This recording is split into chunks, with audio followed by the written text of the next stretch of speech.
Let's mic देश का मिजाज साउथ। यह है लेट माइक मॉडर्न रेडियो और आप सुन रहे हैं दक्षिण भारत की खबरें। केरल में कांग्रेस नेता वीडी सतीशन ने आज राज्य के 13वें मुख्यमंत्री के रूप में शपथ ली। राज्यपाल राजेंद्र विश्वनाथ अर्लेकर ने उनके साथ पूरी 20 सदस्यीय कैबिनेट को भी शपथ दिलाई। खास बात यह रही कि 64 साल बाद केरल में किसी सरकार की पूरी कैबिनेट ने एक साथ शपथ ली है। इससे पहले 1962 में तत्कालीन मुख्यमंत्री आर शंकर ने ऐसा किया था। शपथ ग्रहण समारोह में राहुल गांधी, प्रियंका गांधी, पूर्व मुख्यमंत्री पिनराई विजयन और बीजेपी नेता राजीव चंद्रशेखर समेत कई बड़े नेता मौजूद रहे। नई कैबिनेट में 14 नए चेहरों को मंत्री बनाया गया है। कांग्रेस ने विधानसभा स्पीकर और डिप्टी स्पीकर पद भी अपने पास रखे हैं। अब 22 मई को विधानसभा अध्यक्ष का चुनाव होगा, जबकि 29 मई को राज्यपाल का नीतिगत संबोधन और 5 जून तक बजट पेश होने की संभावना है।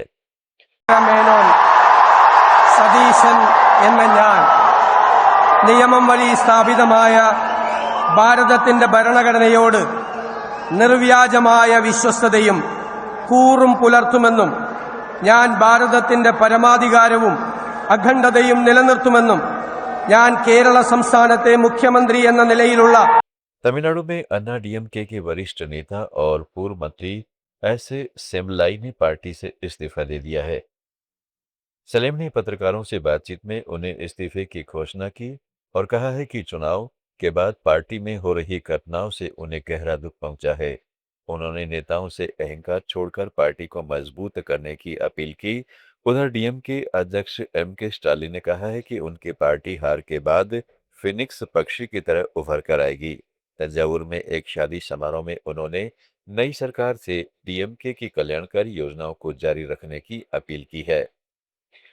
पुडुचेरी के पूर्व मुख्यमंत्री वी नारायणसामी ने कहा है कि पुडुचेरी प्रदेश कांग्रेस की एडवाइजरी कमेटी जल्द बैठक कर चुनाव में पार्टी की खराब प्रदर्शन की समीक्षा करेगी और भविष्य के राजनीतिक गठबंधनों पर फैसला लेगी।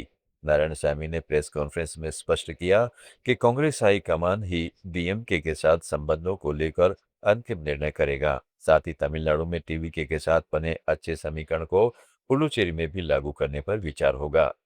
जहां राहुल गांधी ने सीएम विजय के शपथ ग्रहण में हिस्सा लिया था, यह बयान ऐसे समय आया है जब हालिया विधानसभा चुनाव में एआईएनआरसी बीजेपी गठबंधन की जीत के बाद कांग्रेस अब विपक्ष में है। कर्नाटक में चुनाव आयोग की विशेष गहन मतदाता सूची संशोधन प्रक्रिया को लेकर विवाद बढ़ता जा रहा है। दलित संघर्ष समिति के राज्य संयोजक और सामाजिक कार्यकर्ता मावली शंकर ने कहा है कि कांग्रेस पार्टी चुनाव आयोग की इस विवादास्पद प्रक्रिया के खिलाफ प्रभावी विपक्ष की भूमिका नहीं निभा रही है।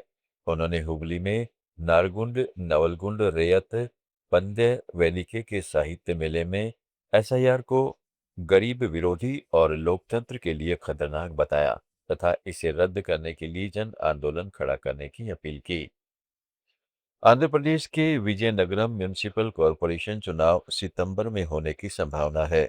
एनडीए सहयोगी दलों के बीच सीट बंटवारे को लेकर चर्चा अभी से तेज हो गई है।